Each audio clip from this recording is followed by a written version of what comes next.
Bon début de semaine à tous. Bienvenue si vous nous rejoignez sur la RTNC pour ce nouveau journal de la rédaction. Tout de suite, le titre. Fermeture d'une usine de traitement d'eau. Elle a été jugée insalubre après une enquête de la brigade d'hygiène. Nous irons à Kolwezi dans ces journal. Voilà tout pour le titre encore une fois. Ravi de vous retrouver pour cette édition de la mi-journée en direct sur la télévision nationale congolaise. En nouvelle, début ce lundi 24 mars 2025, des consultations politiques pour la formation d'un gouvernement d'union nationale, un processus ouvert à toutes les composantes, et fait appel à l'observance pour y arriver à des prérequis non négociables tels que le respect strict de la Constitution, l'intégrité des frontières nationales et l'unité nationale comme fondement. Nous y reviendrons avec force détail au cours de nos prochaines éditions. Autre chose, le chef d'état-major général des forces armées de la République démocratique du Congo séjourne depuis hier à Kisangani, chef-lieu de la province de la Chopo, en mission de commandement et de contrôle. Jules Banza Milambwe a donné des instructions fermes face à la guerre d'agression. Images et commentaires. Le lieutenant général Banza Milambwe Jules, chef d'état-major général du FARDC, est arrivé ce dimanche 23 mars 2025 à Kisangani, chef-lieu de la province de la Chopo, pour une mission de commandement et de travail. À son arrivée à l'aéroport de Bangoka, il a été accueilli par le commandant de la 3e zone de défense, entouré du commandant de la 32e région militaire, du commissaire provincial de la police nationale congolaise et quelques membres de leurs états-majors respectifs. Il a par la suite présidé la réunion des commandements à l'état-major de la 3e zone de défense. À cette occasion, un briefing sur la situation opérationnelle lui a été présenté par le lieutenant général Massounzou Pacifique, commandant de la 3e zone de défense. Quelques instructions fermes ont été données par le chef d'état-major général des FARDC sur la conduite à tenir pendant la guerre. Au cours de cette importante réunion qu'a présidé le chef d'état-major général, il a été question pour l'autorité de donner des instructions fermes aux officiers de l'état-major de la 3e zone de défense sur la situation sécuritaire qui prévaut dans cette partie du territoire, car nous n'avons qu'un seul pays. Le lieutenant général Banza Milambwe Gilles a interpellé les militaires de cette zone qui est partiellement occupée dans sa partie du nord et sud Kivu par l'armée rwandaise d'être unis et de faire de leur mieux à tous les niveaux pour en finir avec cette agression rwandaise. Il a appelé les officiers à beaucoup plus de responsabilités car le Rwanda ne peut pas décider de notre sort ou nous imposer sur notre propre sol avec son intention de nous occuper. Le chef d'état-major général a également détermination du commandant suprême de restaurer l'autorité de l'État. Dans la suite du chef d'état-major général, on a noté la présence du général Mouloumé, sous-chef d'état-major chargé des opérations. Front patriotique, la première ministre Judith Suminwa a clôturé hier sa visite à Kenge, chef-lieu de la province du Kwango, et ce, dans le cadre de la campagne Congolais et Téléma. Chimène Dondo nous en dit un peu plus. La tournée de la chef du gouvernement, Judith Suminwa Tuluka à Kenge, lui a permis de mettre en lumière à la fois les atouts et les défis de la province du Kwango, tout en soulignant la nécessité d'encourager un développement durable et inclusif dans cette région. C'est aux premières heures de la matinée que la chef du gouvernement a débuté sa journée par une communion avec les chrétiens catholiques à la cathédrale USC à Moritz, signe fort de solidarité et de l'unité avec les habitants de la province. Le terme communier, elle n'est pas là simplement en tourisme, elle vient partager nos joies et nos peines. Et ça, c'est fondamental, cette proximité, cette attention à la population. Je pense que c'est ce que nous attendons et c'est déjà un pas en avant dans cette recherche de paix durable, d'unité et de vraie fraternité au sein de la nation. Alors, le message de paix, je dirais que de tels gestes puissent porter du fruit, qu'on ne reste pas indifférent à de tels gestes qui doivent davantage rassembler et, je dirais aussi, nous inspirer des raisons d'espérer en dépit de toutes les épreuves. Et donc, qu'on s'engage à construire notre pays dans la paix et dans une fraternité sincère. Juste après la dite messe, Judith Suminwa Tuluka s'est rendu sur le terrain pour observer de près les érosions qui menacent la ville de Kenge. Elle a également visité l'hôpital général de référence de Kenge, conventionné catholique.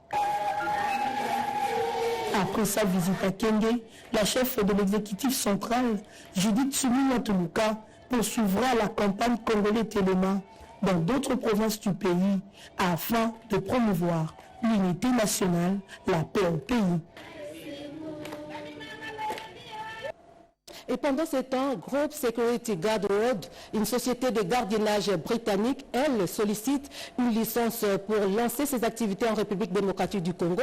Cette délégation a échangé avec la vice-ministre de l'Intérieur, Eugénie Tchelakamba. Images et commentaires.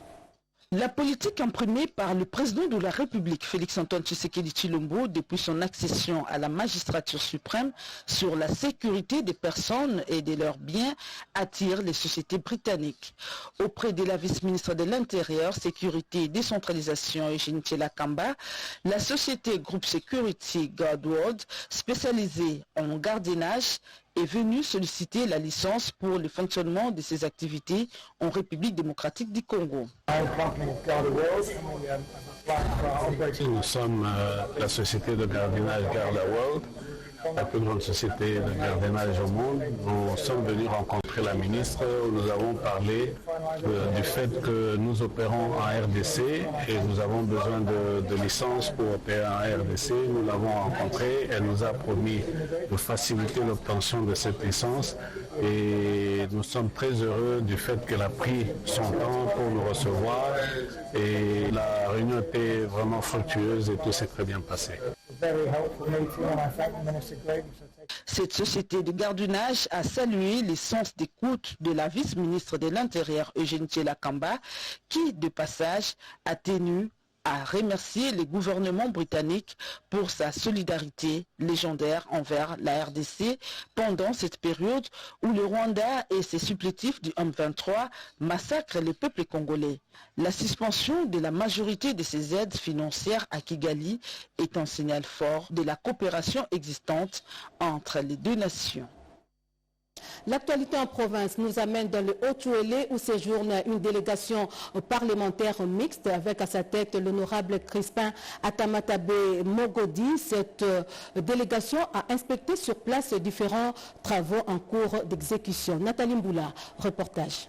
Cette forte délégation mixte constituée des députés nationaux, des sénateurs, des experts à la décentralisation et aux affaires coutumières ainsi que d'autres notables, tous dignes fils et filles du Haut-Uélé, est saluée au bas de la passerelle le vendredi 21 mars 2025 à Isiro par le gouverneur Jean Bakomi Togambu. L'honorable Crispin Atamatabe Mogodi explique l'objet de leur mission. Nous, les députés nationaux, les sénateurs et les grandes notabilités qui habitent Kinshasa, afin de répondre positivement à l'invitation lancée par le gouverneur de la province pour venir prendre part à la conférence sur la paix dans notre province. Il y a de petites choses que nous devons régler autour du l'État.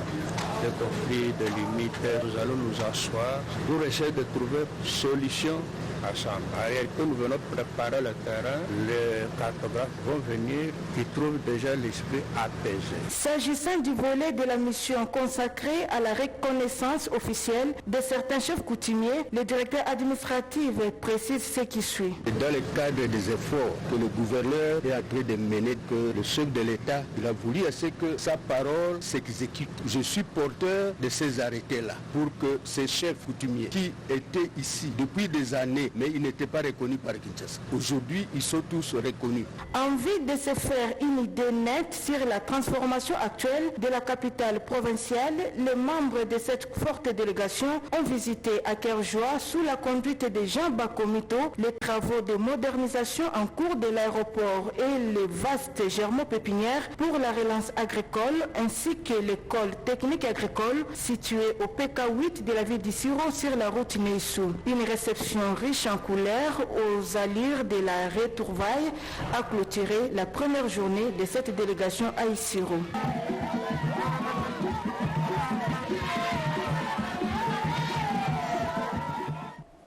D'une province à l'autre, Lualaba, plus précisément dans la ville de Kolosi, une usine de production d'eau en bidon a été scellée à cause de l'insalubrité constatée dans le traitement de cette denrée vitale. D'autres précisions, c'est dans ces reportages.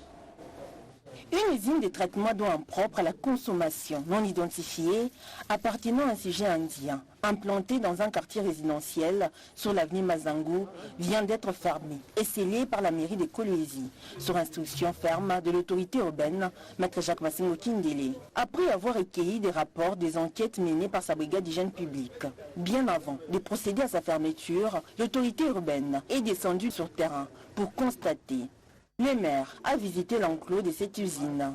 Les récipients, qui représentent une insalubrité qui ne dit pas son nom, des lots qui se datent dans la parcelle, manque d'entretien des installations sanitaires nuisibles à la santé, ces constats s'est avéré amer. Étant préservateur de la santé de ses administrés, l'autorité urbaine a ordonné sa fermeture et appuie sa décision par un souci majeur d'épargner la population de sa chère juridiction aux maladies liées à la consommation d'eau non potable. Chemin faisant, Maître Jacques Massengo Kindele est tombé sur un cas suspect des sujets congolais et zambiens, signalé par la brigade d'hygiène publique dans ses visites parcellaires, logés clandestinement dans une concession sur l'avenue des Arpenteurs, à côté de l'Institut technique Mutoshi, par un sujet chinois. Ces individus non identifiés présentent un souci pour la sécurité de la population de ces juridictions. À l'immédiat, l'autorité urbaine a ordonné leur interpellation. Maître Jacques Massengo Kindele se félicite de cette vigilance, lui qui veille à la sécurité et au bien-être de ses administrés.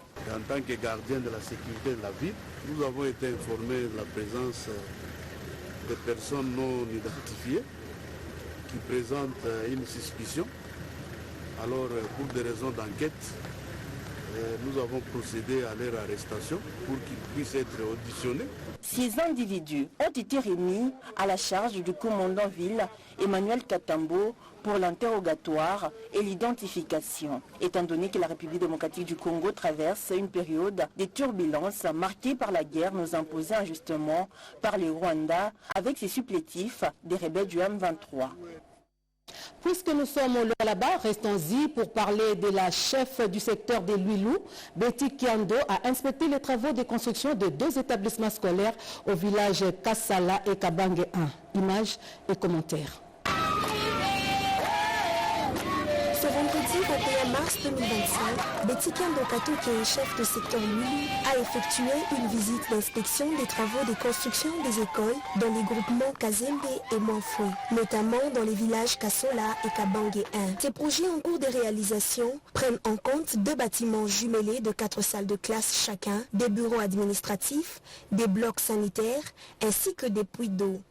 Après une ronde au village Kassola du groupement Kazembe, les travaux évoluent normalement et sont évalués à 50% d'exécution. Nous avons commencé par la fondation, maintenant nous sommes à l'étape de l'élévation et après nous allons entamer la toiture et puis des travaux de finition. Nous évaluons le projet jusque-là à 50%.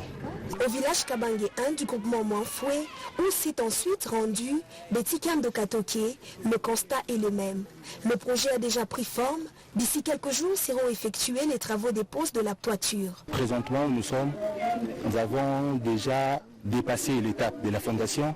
Nous sommes maintenant au niveau de l'élévation et nous espérons la semaine prochaine commencer déjà avec la toiture. Donc par rapport au délai qui nous a été donné, nous espérons vraiment respecter les délais et puis aller de l'avant avec le projet. Ce projet qui garantisse l'avenir des filles et fils de ces 2 villages de groupement Kazembe et Mwanfoué ont été salués par les chefs de terre. La chef de secteur Luilou reste déterminée à offrir des cadres qui répondent aux normes pour l'éducation des écoliers de son entité.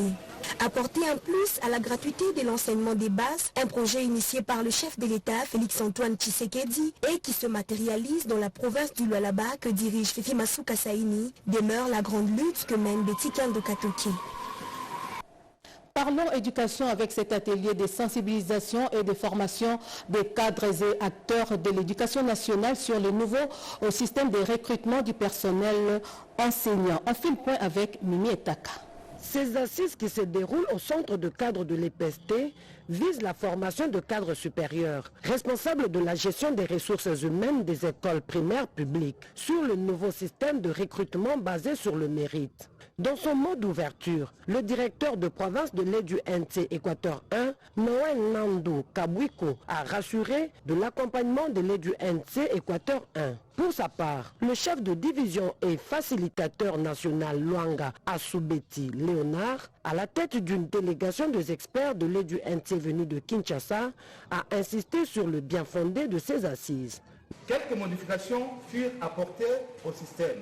Nous voici arrivés à la première étape de la phase de généralisation du nouveau système dans les 16 provinces autres que les 10 provinces ciblées par le projet PERS.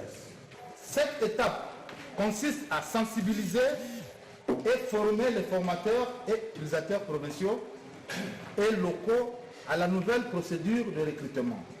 Conformément à la circulaire du secrétaire général, cet atelier qui regroupe 55 participants, tous œuvrant dans le secteur de l'éducation, a été sanctionné en cette première journée par cette déclaration. Considérant l'engagement de la RDC à travers le ministère de l'Éducation nationale et de la nouvelle citoyenneté, à œuvrer pour un système éducatif inclusif et de qualité, nous nous engageons solennellement à promouvoir le message clé sur les avantages, les principes et procédures du nouveau système de recrutement du personnel enseignant. Notons que cet atelier a bénéficié du financement de la Banque mondiale à travers le projet d'amélioration de la qualité de l'enseignement primaire, PEQIP en sigle. Et dans la Tchopo, les nouvelles recrues dans le FRDC ont été présentées à l'état-major de la 31e région militaire, comme l'illustre ce reportage.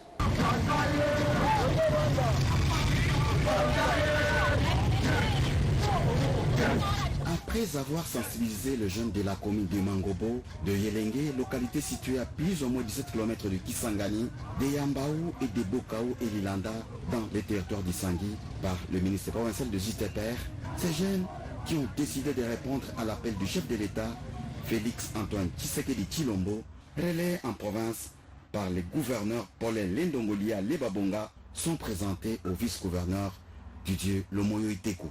C'est Héritier Likaka qui les a personnellement accompagnés à l'état-major de la 31e région militaire où il a présenté ces jeunes qui ont décidé de servir la nation sous les drapeaux au général-major Mujinga Timothée.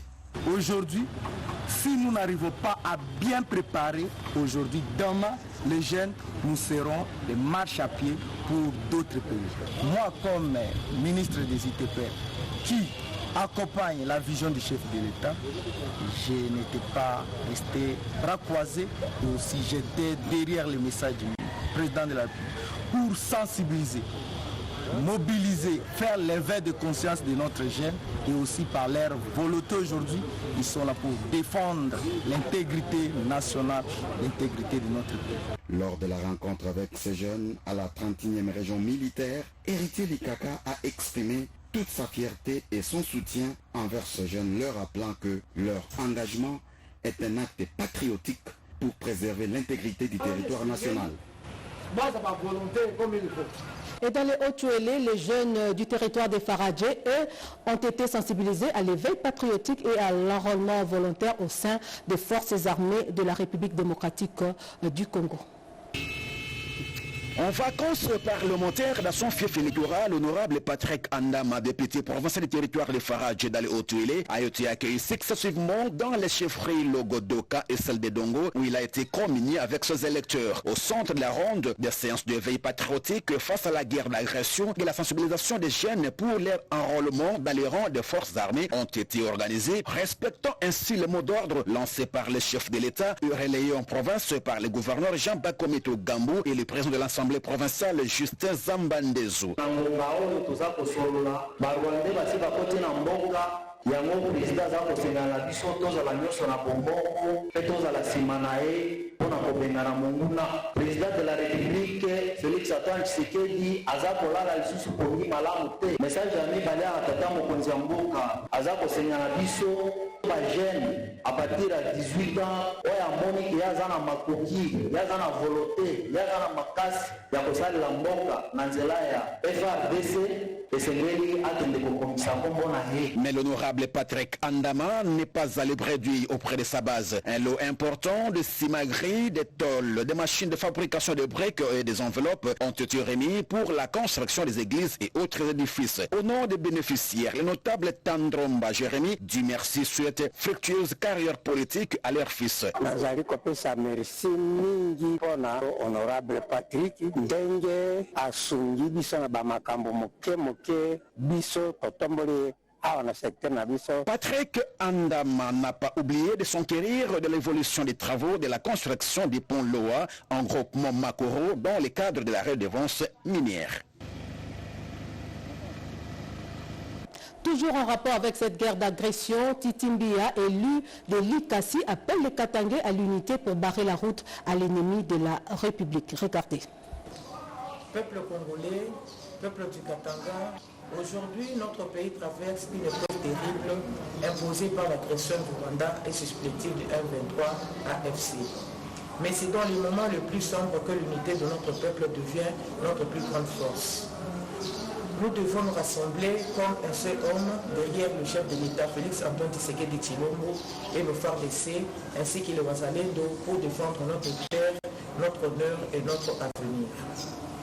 Chers compatriotes, ma base électorale de l'Ikasi, il vous suffira que le Haut-Katanga, notre espace, est une province martyre et garde encore les séquelles des atrocités de la guerre de 1992 et n'a nullement besoin de revivre ces arbres humaines de violence.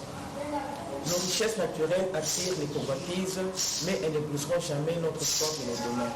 Ensemble, nous résisterons, car notre dignité est plus forte que toutes les menaces qui se pointent à l'horizon. Rejetons fermement les discours de haine, de tribalisme véhiculés par les politiciens complices du Rwanda pour s'aimer la discorde parmi nous. Ces politiciens tentent de nous diviser pour mieux régner, mais nous, fils et filles de ce pays, savons que notre force réside dans notre union. À son Excellence, le président Félix Antoine Tshisekedi Tshilombo, votre lutte est juste, votre bravoure exemplaire et vous portez tout l'espoir de notre peuple. Nous sommes à vos côtés et à tout sacrifier et œuvrer chacun dans son domaine pour la victoire de notre pays. Que Dieu bénisse la République démocratique du Congo et protège son peuple. Et la Ligue des femmes des CODEP n'est pas en reste. Elle condamne elle aussi la guerre d'agression dont est victime la République démocratique du Congo et réitère son soutien au chef de l'État. La Ligue des femmes de la Convention démocratique du peuple CODEP en sigle a clôturé samedi 22 mars 2025 à Tshikapa le mois de mars dédié à la femme dans un contexte particulier de la guerre d'agression imposée par le Rwanda. Et cette guerre injuste accompagnée de tueries, pillages, viols, violences et tant d'autres antivaleurs. Profitant de cette occasion, toutes les mamans des CODEP ont réitéré leur confiance en son autorité morale, Simon Moulamba Mpoutou, député national, qui soutient la vision du chef de l'État, Félix Antoine Tshisekedi Tshilombo, dans les processus de stabilisation et pacification du pays à travers la diplomatie agissante et par la même occasion sensibilisée pour l'accueil du Premier ministre Judith Suminwa annoncé à Tshikapa. La Ligue des femmes du parti politique Convention démocratique du peuple, CODEP Kasaï, condamne avec force la guerre injuste imposée à notre pays par le Rwanda et ses alliés. La Ligue des femmes de la CODEP Kasaï encourage la résolution 2773 du Conseil de sécurité des Nations Unies et demande son application intégrale. Simon Moulamba Mpoutou a, au cours de la causerie morale, prodigué des sages conseils aux femmes de son parti politique CODEP, les a exhortées à éviter les incompréhensions, facteurs de divorce et difficultés dans la plupart des foyers. Revenons dans la capitale. Le mois consacré aux droits des femmes a été célébré autrement par les femmes de l'INERWEL. Cette structure a organisé une journée dénommée Main verte. Objectif, booster les femmes à investir dans le travail de la terre par l'agriculture de subsistance. José Dimonekene, reportage.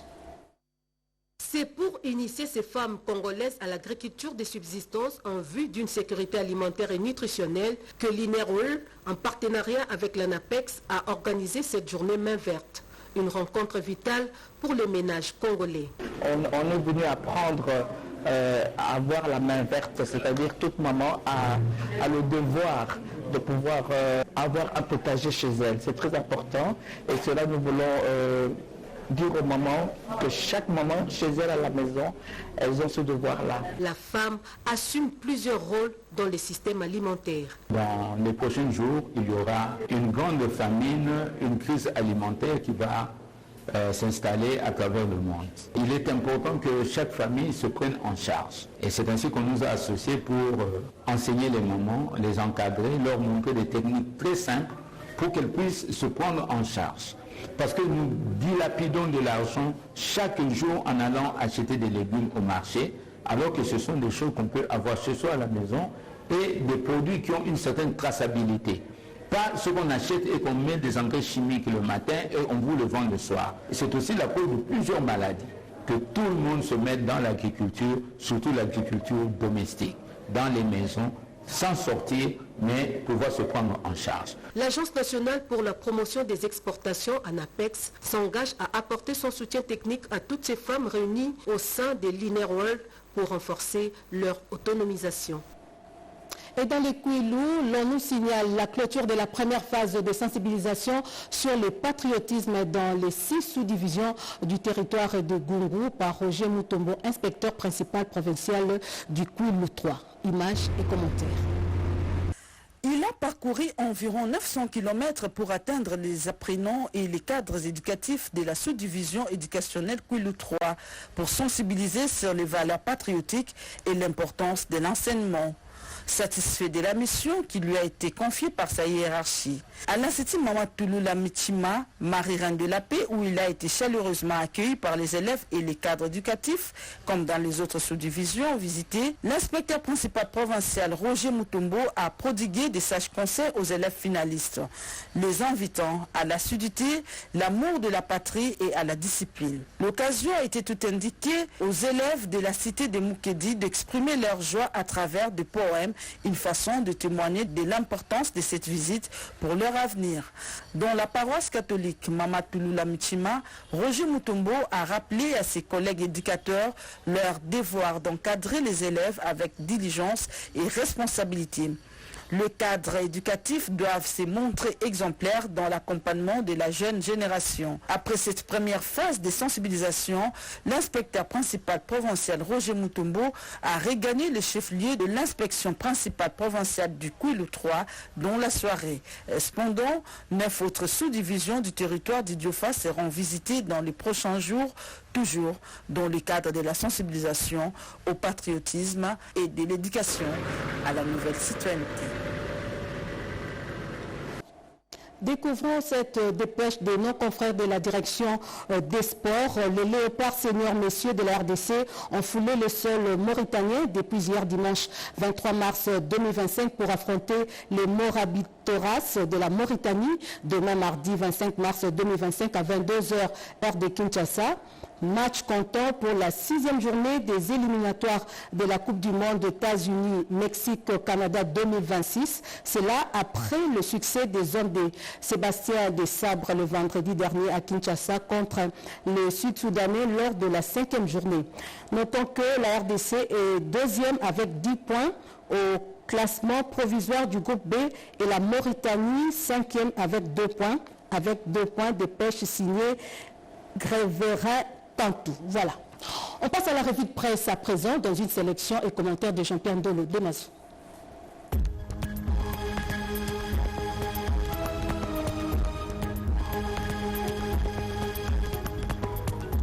Bienvenue mesdames, messieurs à cette revue de presse du lundi 24 mars 2025. Nouveau sommet de la SADC-EAC ce lundi sur l'est de la RDC, annonce Econews. Les dirigeants des pays membres de la communauté de développement d'Afrique australe et de la communauté d'Afrique de l'Est se réunissent ce lundi 24 mars 2025 lors d'un sommet extraordinaire consacré à la crise sécuritaire dans l'est de la RDC. Objectif, examiner le rapport des ministres des Affaires Affaires étrangères de la région et dégager une réponse coordonnée face à la résurgence des groupes armés dont le 1-23 et les ADF qui menacent la stabilité de la région des Grands Lacs.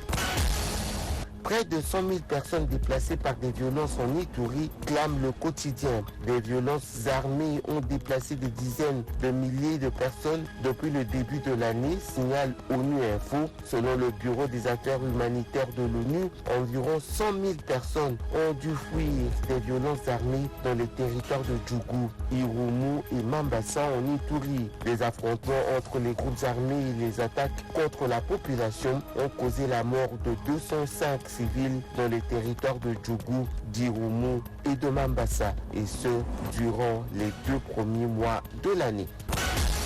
Tension croissante entre la RDC et l'Ouganda vers une escalade des conflits, s'interroge Mediacongo.net. La récente escalade verbale entre le général Muhoozi Kainerugaba, chef des forces de défense du peuple ougandais, UDPF, et le gouverneur militaire de l'Ituri, le général Johnny Luboya Kachama, soulève des inquiétudes majeures quant à la sécurité et la stabilité de la RDC. Les menaces publiques proférées par le général Muhoozi, qui a qualifié son homologue congolais de très stupide et a promis son arrestation immédiate, ne sont pas à prendre à la légère. En qualifiant les autorités congolaises de stupides, le général ougandais cherche à déstabiliser davantage la RDC.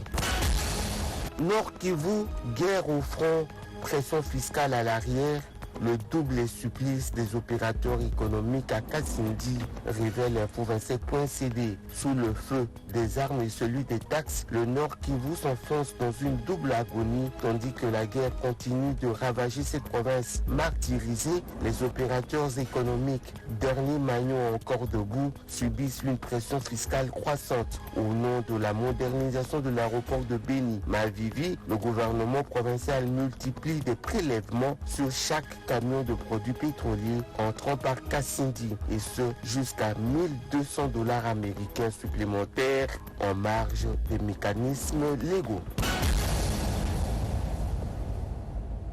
Voilà, ce sera tout pour 13h30 sur la RTNC. Il a été coordonné par Jacques Kabwaba, Papi Nginamao et Patrick Bapula l'ont réalisé. La partie technique